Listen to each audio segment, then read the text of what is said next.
میر تک میر، پتا پتا بوٹا بوٹا حال ہمارا جانے ہے، جانے نہ جانے گل ہی نہ جانے باغ تو سارا جانے ہے۔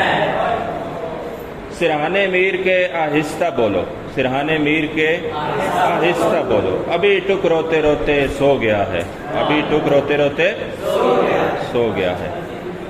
اور ہم ہوئے تم ہوئے کہ میر ہوئے، ہم ہوئے تم ہوئے کہ میر ہوئے، اس کی زلفوں کے سب اسیر ہوئے، اس کی زلفوں کے سب اسیر ہوئے۔ پھرتے ہیں میر خار کوئی پوچھتا نہیں، پھرتے ہیں میر خار کوئی پوچھتا نہیں، اس عاشقی میں عزت سادات بھی گئی، اس عاشقی میں عزت سادات۔ چلتے ہو تو چمن کو چلیے، سنتے ہیں کہ بہاراں ہیں، پات ہرے ہیں پھول کھلے ہیں، کم کم بادو باراں ہے۔ میر تک میر، رفتہ کہ تم ہی استاد نہیں ہو غالب، کہتے ہیں اگلے زمانے میں کوئی میر بھی تھا، کہتے ہیں اگلے زمانے میں کوئی میر بھی تھا۔ ہاں جی، تو جب میر تک میر اس دنیا سے رخصت ہوئے تو مرزا غالب کی عمر کیا تھی؟ 13 برس۔ غالب 1797 میں پیدا ہوئے، اکبر آباد آگرہ، اور میر تقی میر کی وفات ہوئی 1810 میں۔ پہلا شعر دیکھیے، فقیرانہ آئے صدا کر چلے، میاں خوش رہو ہم دعا کر چلے۔ ہم آئے اس دنیا میں آئے یا محبوب کی گلی میں آئے، محبوب کی گلی میں آئے، دونوں طرح سے اس کی تشریح ہو سکتی ہے۔ فقیروں کے سٹائل میں آئے، فقیروں کے انداز میں آئے۔ فقیر کہتا ہے جو دے اس کا بھی بھلا، جو نہ دے اس کا بھی بھلا۔ فقیروں کے انداز میں آئے، فقیروں کے بھیس میں آئے، فقیروں کی طرح آئے اور صدا کی آواز لگائی، میاں خوش رہو ہم دعا کر چلے۔ اگر ہمارے ساتھ اچھا سلوک آپ نے کیا تو پھر بھی ہم دعا ہی کریں گے، اگر اچھا سلوک ہمارے ساتھ آپ نے نہیں کیا تو پھر بھی ہم بد دعا نہیں کریں گے، ایسے الفاظ نہیں نکالیں گے، کیونکہ ہم درویش لوگ ہیں، فقیر لوگ ہیں، ہمارا یہ وتیرہ نہیں، ہماری یہ روش نہیں، ہمارا یہ طور طریقہ نہیں۔ تو دوسری تشریح دوسرے پہلو کے اعتبار سے وہ کس طرح ہے کہ فقیرانہ آئے، کہاں آئے؟ محبوب کی گلی میں آئے، اور اس کا درشن کرنے آئے، اس کا دیدار کرنے آئے، اس کی دید کرنے آئے۔ اگر تو اس نے اپنی جھلک دکھا دی ہمیں، اس کا دیدار ہو گیا تو بھی ہم جو ہے اس کو دعا دیں گے خوش ہو کے، اور اگر اس کا دیدار نہ ہوا، اس نے ہمارے ساتھ سلوک کو اچھا نہیں کیا، تو دیکھیے آداب محبت کا تقاضا ہے کہ جو ہے برے الفاظ نہ نکالے جائیں منہ سے اور ناراضی کا اظہار نہ کیا جائے، کیونکہ آپ تو عشق والے ہیں نا، عشق والوں کو آداب کا خیال رکھنا ہوگا، اور آداب محبت کا تقاضا بھی یہی ہے۔ دوسرا شعر، وہ کیا چیز ہے آ، حرف افسوس، آگے سائن آف ایکسکلیمیشن دیکھیے، اور یہ سائن، یہ علامت ندائیہ، فجائیہ، استجابیہ، حیرت، خوشی، غمی، افسوس کے اظہار کے لیے استعمال ہوتی ہے۔ وہ کیا چیز ہے آ، جس کے لیے، کس کے لیے؟ محبوب کے لیے۔ وہ کیا چیز ہے آ، جس کے لیے ہر ایک چیز سے دل اٹھا کر چلے۔ اس شعر کی تشریح بھی دو طرح سے ہو سکتی ہے، یا تو دنیا کی حقیقت ہم پہ منکشف ہوئی، یا محبوب کو دیکھا تو ہر ایک چیز سے دل جو ہے اٹھ گیا، پھر کسی اور طرف نگاہ گئی ہی نہیں۔ نظر میرے دل کی پڑی درد کس پر، جدھر دیکھتا ہوں ادھر تو ہی تو ہے۔ جب اس کو دیکھا تو پھر کوئی اور چیز نگاہوں میں ٹھہری ہی نہیں۔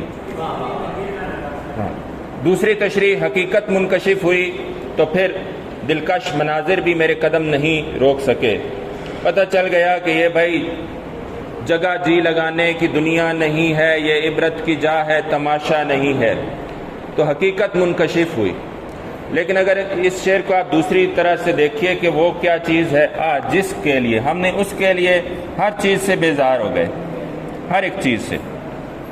تو پہلا شعر تھا فقیرانہ آئے صدا کر چلے، یہ فقیروں کی طرح ہے، دنیا میں درویشوں کی طرح ہے، دنیا کی ناپائیداری دیکھیے۔ تیسرا شعر دیکھیے، کوئی نا امیدانہ کرتے نگاہ، مایوسی سے ہی دیکھ لیتے، دیکھتے صحیح، لیکن تم نے تو سرے سے ہی ہمیں نظر انداز کر دیا، دیکھا ہی نہیں، منہ ہی چھپا لیا، سو تم ہم سے منہ بھی چھپا کر چلے۔ تو غالب نے اس کو اسی مضمون کو یوں ادا کیا، قطع کیجئے نہ تعلق ہم سے، کچھ نہیں ہے تو عداوت ہی صحیح، دشمنی ہی رکھیے لیکن تعلق نہ توڑیے۔ کچھ نہ کچھ تعلق ضرور ہو، چاہے نفرت پر بھی مبنی ہو، لیکن نفرت والا تعلق ہو، وہ بھی تعلق ہوتا ہے نا، چاہے محبت پر مبنی نہ ہو، محبت والا تعلق نہ ہو۔ تو مایوسی سے ہی دیکھ لیتے۔ چوتھا شعر، دکھائی دیے یوں کہ بے خود کیا، اس کے جلووں کی ایک جھلک دیکھی۔ یا قرآن پاک میں رب ارینی، اے رب مجھے اپنا جلوہ دکھا۔ حضرت موسیٰ علیہ السلام نے اللہ کا جلوہ دیکھا، اور موسیٰ علیہ السلام جو ہے پھر انہیں اپنی خبر بھی نہ رہی، اور طور جو ہے طور سرما بن گیا۔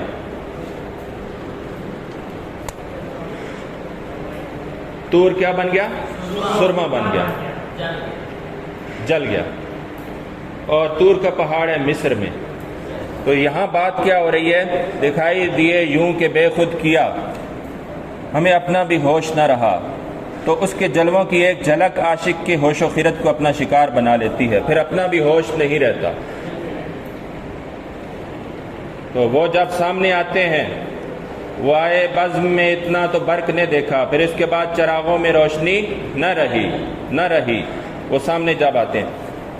اس کے بعد شعر دیکھیے، تو یہ شعر آپ کو کلیئر ہو گیا ہوگا، دکھائی دیے یوں کہ بے خود کیا، اپنے قابو سے باہر بے خود کیے، ہم اپنے آپ میں نہ رہے، اپنی خبر بھی نہ رہی، اپنا ہوش بھی نہ رہا، جبیں سجدہ کرتے ہی کرتے گئی، ہم نے سجدوں سے اس کی عبادت کا حق ادا کیا، اور اللہ تعالیٰ نے انسان کو پیدا بھی اسی لیے کیا، اپنی عبادت کے لیے۔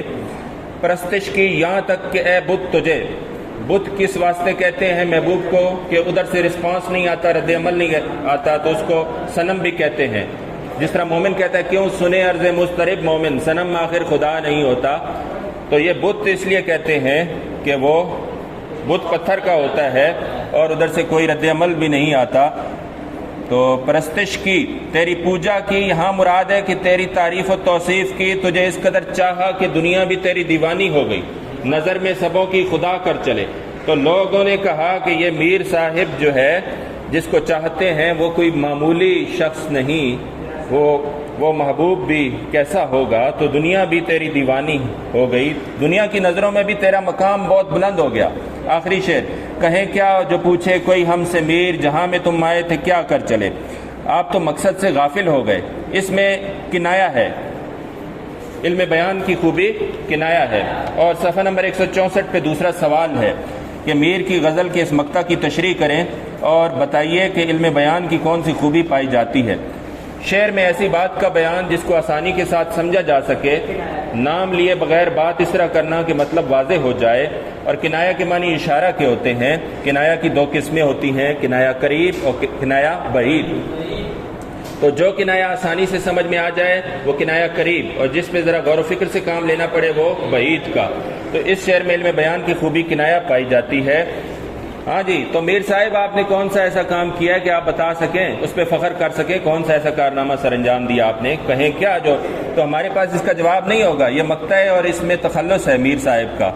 کہیں کیا جو پوچھے کوئی ہم سے میر، جہاں میں تم آئے تھے کیا کر چلے، تو آپ نے کیسا کوئی ایسا کارنامہ سر انجام دیا ہے، آپ تو اپنے مقصد سے غافل ہو گئے۔ اس شعر میں آپ ایک اور شعر داغ دہلوی کا، وہ ابھی میں نے آپ کو بتایا، وہ بھی لکھ سکتے ہیں۔ ان آنکھوں نے کیا کیا تماشا نہ دیکھا، ان آنکھوں نے کیا کیا تماشا نہ دیکھا، حقیقت میں جو دیکھنا تھا نہ دیکھا۔ تو حقیقت میں تو عبرت حاصل کرنی چاہیے تھی اور سبق حاصل کرنا چاہیے تھا، لیکن ہم افسوس اپنے مقصد سے غافل ہو گئے۔ پیری میں کیا جوانی کے موسم کو روئیے، دوسری غزل، اب صبح ہونے آئی ہے ایک دم تو سوئیے۔ اس میں صنعت تضاد ہے، متضاد الفاظ کا استعمال ہے۔ کلام میں جب متضاد الفاظ کا استعمال ہو اسے کیا کہتے ہیں؟ صنعت تضاد۔ پیری میں کیا جوانی کے موسم کو روئیے، پیری بڑھاپا، بزرگی، اور جوانی اس کا الٹ ہو گیا۔ گیا وقت پھر ہاتھ آتا نہیں، صدا عیش دوراں دکھاتا نہیں، اب گزرے ہوئے لمحات کو یاد کرنے سے کیا فائدہ میر صاحب، اب تو بڑھاپا آن پہنچا ہے، رونا ہے اب ہنسی خوشی کا، ماتم ہے بہار زندگی کا۔ تو یہ جو ہے شعر اس میں آپ لکھ سکتے ہیں، پیری میں کیا جوانی کے موسم کو روئیے۔ اب اس کو یاد کرنے کا کیا فائدہ جو وقت گزر گیا؟ اب پچھتائے کیا ہو جب چڑیاں چگ گئیں کھیت۔ پیری میں کیا جوانی کے موسم کو روئیے، اب صبح ہونے آئی ہے ایک دم، اب آپ آرام کیجئے، اب آپ کا وہ وقت جو ہے گزر چکا ہے۔ دوسرا شعر، انما الاعمال بالنیات، اعمال کا دار و مدار کس پہ ہے؟ نیتوں پہ اور اخلاص۔ عبد الرحمن بابا کی نظم بھی آپ کے کورس میں، وہ بھی ہم پڑھیں گے۔ اخلاص دل سے چاہیے سجدہ نماز میں، بے فائدہ ہے ورنہ جو یوں وقت کھوئیے، ایسی نماز سے گزر ایسے قیام سے گزر۔ اقبال نے کیا کہا تھا؟ تیرا امام بے حضور، تیری نماز بے سرور، ایسی نماز سے گزر ایسے قیام سے گزر۔ تو یہ سچی نیت کے ساتھ، خلوص دل کے ساتھ اللہ تعالیٰ کی عبادت کرنی چاہیے، وگرنہ ایسی جو عبادت ہے نماز کا کوئی فائدہ نہیں ہے اور وقت کا ضیاع ہے۔ عبادت ریاکاری اور بناوٹ سے پاک ہونی چاہیے، اور خشوع اور خضوع ضروری ہے عبادت میں، اگر وہ نہیں تو پھر آپ ٹھونگے مار رہے ہیں، اور ایسی نماز کا کوئی فائدہ نہیں جو ریاکاری والی نماز ہو، دکھلاوے والی نماز ہو اور خلوص دل سے اس کی عبادت نہ کی جائے۔ تیسرا شعر دیکھیے، کس طرح سے آنسوؤں میں نہاتے ہیں غم کشاں۔ غم کشاں کے معنی ہے غم کرنے والے، غم اٹھانے والے، دکھی لوگ۔ کس طور آنسوؤں میں نہاتے ہیں غم کشاں، اس آب گرم میں تو نہ انگلی ڈبوئیے۔ میر صاحب کہتے ہیں سرانے میر کے آہستہ بولو، ابھی ٹک روتے روتے سو گیا ہے۔ میر کی زندگی میں غم کا عنصر نمایاں ہے۔ میر کی زندگی جس طرح اس کے حالات ان کے پڑھیے نا، ابتدائی حالات، تو وہ غموں سے لبریز زندگی۔ جی جی، تو شعراء کو بالعموم غم دوران زمانے کا غم اور غم جانا محبوب کا غم، یہ دونوں لاحق ہوتے ہیں۔ غالب بھی روتا رہا بیچارہ، اور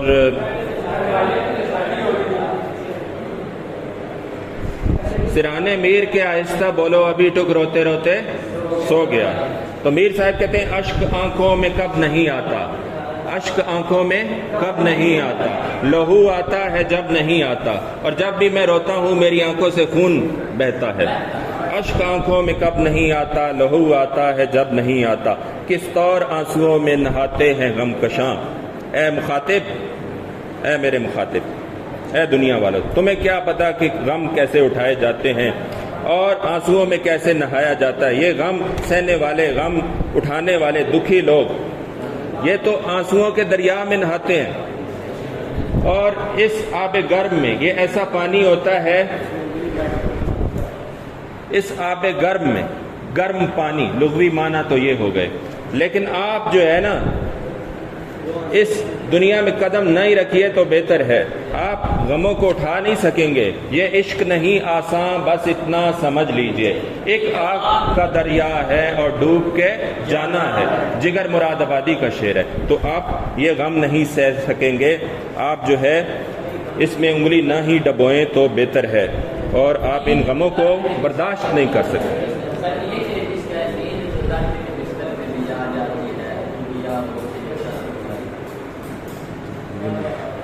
چوتھا شعر دیکھیے، اب جان جس میں خاک سے تنگ آ گئی بہت، کب تک اس ایک ٹوکری مٹی کو ڈھوئیے۔ انسان کی تخلیق مٹی سے ہوئی، زندگی جبر مسلسل کی طرح کاٹی ہے، ساغر صدیقی کہتے ہیں۔ جانے کس جرم کی پائی ہے سزا یاد نہیں، زندگی ہے یا کوئی طوفان ہے، ہم تو اس جینے کے ہاتھوں مر چلے، ہم تو اس جینے کے ہاتھوں اب تو گھبرا کے یہ کہتے ہیں کہ مر جائیں گے، مر کے بھی چین نہ پایا تو کدھر جائیں گے، کدھر جائیں گے۔ ذوق کہتے ہیں، ذوق۔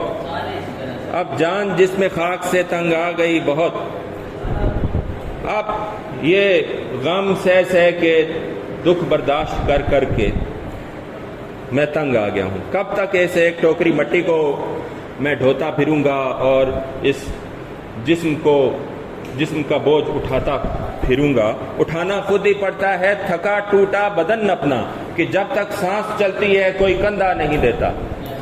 شعر سنیے، اٹھانا خود ہی پڑتا ہے تھکا ٹوٹا بدن اپنا، کہ جب تک سانس چلتی ہے کوئی کندھا نہیں دیتا۔